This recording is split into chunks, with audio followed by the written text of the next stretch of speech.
قد کان لکم آیۃ فی فئتین التقطا، اس مغلوبیت کی ایک نشانی تم اس خاص دن میں دیکھو جس دن دو گروہ آپس میں ملے تھے. یعنی اب مثال سے بات سمجھائی جا رہی کہ کس طرح کفار مغلوب ہوں گے، جیسے میدان بدر میں مغلوب ہوئے جب دو گروہ آپس میں ملے تھے. التقطا کا کیا معنی ہوتا ہے؟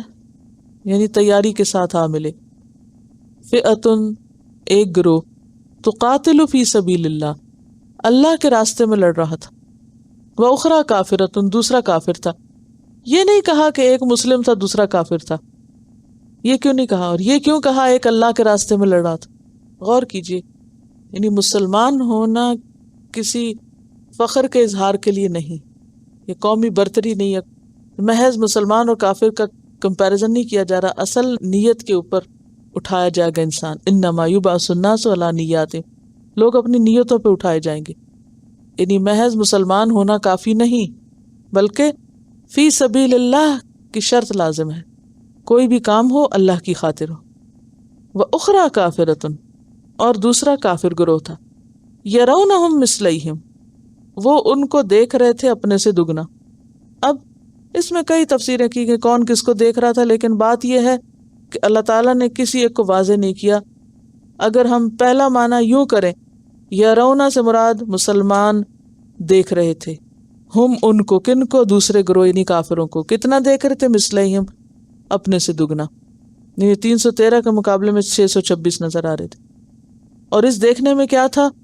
ان کے اندر اور زیادہ شدت کے ساتھ لڑنے کا جذبہ پیدا ہو کہ کافر زیادہ ہیں، اس لیے ہمیں خوب محنت کرنی چاہیے. یعنی چیلنج ان کے لیے ہو گیا ایک تعداد کی کثرت. دوسری طرف کافر بھی مسلمانوں کو دیکھ رہے تھے، یرونا سے مراد کافر دیکھ رہے تھے، ہم ان کو، کن کو؟ مسلمانوں کو. کتنا؟ اپنے سے دگنا. تو کافر اگر 1000 تھے تو مسلمان انہیں 2000 نظر آ رہے تھے.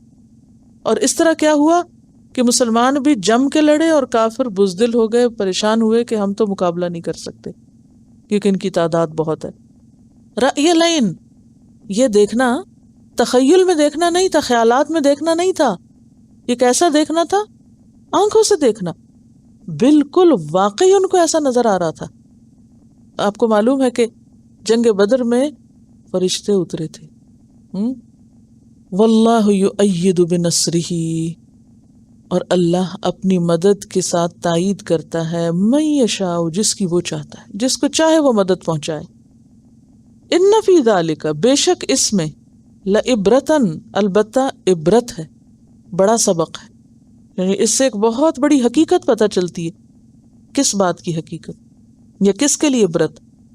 لأولی الابصار، آنکھوں والوں کے لیے، ابصار والوں کے لیے، جن کی نگاہیں ہیں ان کے لیے بہت بڑا سبق ہے. کیا سبق ہے؟ جس دن جنگ بدر ہوئی تھی اس دن کو کیا کہا گیا قرآن میں؟ یوم الفرقان، جس دن حق و باطل کا فرق ہو گیا تھا، جس دن یہ ثابت ہو گیا تھا. یعنی وہ پہلا ایسا انسیڈنٹ تھا مدینہ آنے کے بعد، کئی سال کی مسلسل پریشانیوں کے بعد، کہ ہاں یہ دین اب غالب ہوگا. کیونکہ مسلمان بہت تھوڑی تعداد میں تھے.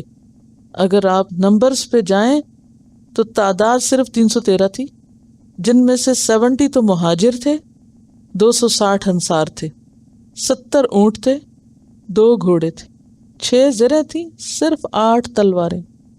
8 تلواریں، یعنی جس چیز سے لڑائی کرنی تھی وہ صرف 8. اس کے برعکس دشمن کی فوج میں کیا تھا؟ 950 لوگ، 100 گھوڑے. ادھر 2 گھوڑے ہیں، وہاں کتنے؟ 100. ادھر 70 اونٹ ہیں، وہاں 700 اونٹ ہیں. 700 اونٹ، 100 گھوڑے، 1000 لوگ تقریباً، 950. ادھر 313 لوگ صرف، 2 گھوڑے اور 70 اونٹ، 6 زریں، یعنی صرف 6 لوگ تھے جن کے اوپر وہ لوہے کا جو ڈریس ہوتا ہے. 8 تلواریں. اب آپ سوچیں 1000 لوگوں کو مارنے کے لیے 8 تلواریں ہیں صرف. اور کامیاب کون ہوتا ہے؟ وہ گروہ جو چھوٹا تھا. کم من فئۃ قلیلۃ غلبت فئۃ کثیرۃ باذن اللہ. سورۃ البقرہ میں آپ نے طالوت جالوت کا قصہ پڑھا. وہاں بھی کتنے لوگ تھے جو باقی رہ گئے تھے؟ 313 رہ گئے تھے جنہوں نے پانی نہیں پیا تھا اور جو جم کے لڑے تھے، اور اس میں داؤد علیہ السلام نے خوب کارنامے دکھائے تھے۔ اور یہاں پر ہوا کیا کہ مسلمان کامیاب ہوئے، 70 قیدی بنائے گئے، 70 مارے گئے، جن میں ان کا سردار ابو جہل بھی شامل تھا۔ یہ واقعہ اس زمین پر ایک زبردست نشانی اپنے اندر رکھتا ہے۔ قد کان لکم آیۃ، اے مسلمانوں تم سب کے لیے ایک بہت بڑی نشانی ہے، فی فئتین التقطا، 2 گروہوں میں جو آپس میں لڑے تھے۔ فئۃ تقاتل فی سبیل اللہ، کامیابی کی وجہ کیا تھی؟ تقاتل فی سبیل اللہ تھی۔ جب بندہ خالص اللہ کے لیے نیت خاص کر کے کوئی کام کرتا ہے تو پھر چاہے تعداد کم ہی کیوں نہ ہو، چاہے سامان تھوڑا ہی کیوں نہ ہو، اللہ اس میں بھی بہت بڑی برکت ڈال دیتا ہے۔ یعنی 8 تلواروں سے اگر 70 لوگ مارے گئے تو آپ خود سوچیں کہ ایک تلوار سے کتنے مرے، یعنی کہ لٹرلی جو اسلحہ استعمال ہوا اس نے کیا کام کیا، کتنے کم ریسورسز ہیں۔ آج مسلمانوں کا دھیان کس پر ہے؟ وہ کہتے ہیں ریسورسز ہوں، جہاں دین کا کام ہوتا ہے سب سے پہلے پیسے کا مسئلہ بن جاتا ہے، پیسے ہوں گے تو کام ہوگا، بلڈنگ ہوگی تو کام ہوگا، کام کرتے نہیں پہلے بلڈنگ بنانے کی سوچنے لگتے ہیں۔ بڑے بڑے سینٹرز بن چکے ہیں، کام پھر بھی کچھ نہیں ہو رہا، کیونکہ وہ جو اصل مسئلہ ہے فی سبیل اللہ، اللہ کے لیے خالص ہو کے کام کرو، اللہ برکت دے گا، وہ ایلیمنٹ مسنگ ہے۔ تو جب تک مسلمانوں کے اندر یہ ایلیمنٹ واپس نہیں آتا، اللہ کی مدد نہیں آئے گی۔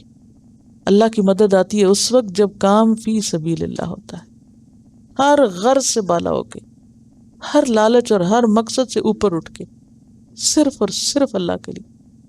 اور جتنا زیادہ کوئی اللہ کا کام اللہ کے لیے کرے گا، اتنی زیادہ اسی ریشو سے اللہ کی مدد آئے گی۔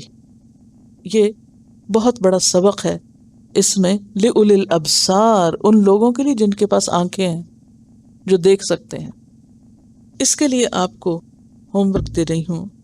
اصل میں بتا تو میں خلاصہ چکی ہوں، لیکن میں یہ چاہتی ہوں کہ تھوڑے سے راسخ فی العلم بنے، صرف میری باتوں پہ اکتفا نہ کیا کریں، خود جا کے کتابیں بھی کھولا کریں۔ آپ کی گھر کی لائبریری ہے، اسی کو دیکھ لیا کریں۔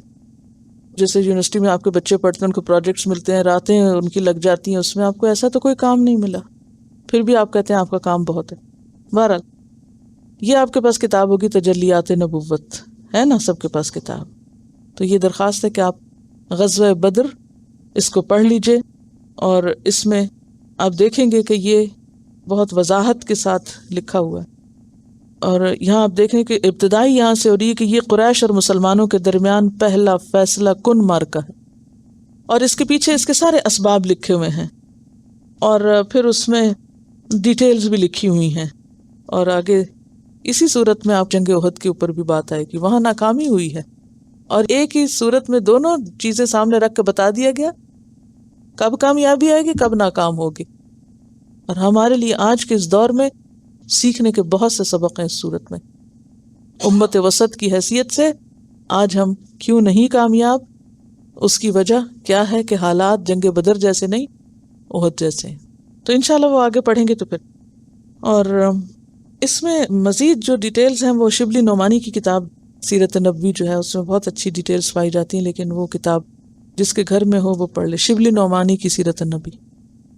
بہرحال وہ تو پھر آپ پر ہے نا، جتنا آگے آگے جائیں، لیکن اتنا یہ منیمم لیول پر تو پڑھنا لازم ہے آپ کو، کیونکہ اب تفسیر میں پوری کہانی نہیں میں آپ کو سنا سکتی غزوہ بدر کی، لیکن آپ خود سے بھی پڑھیں۔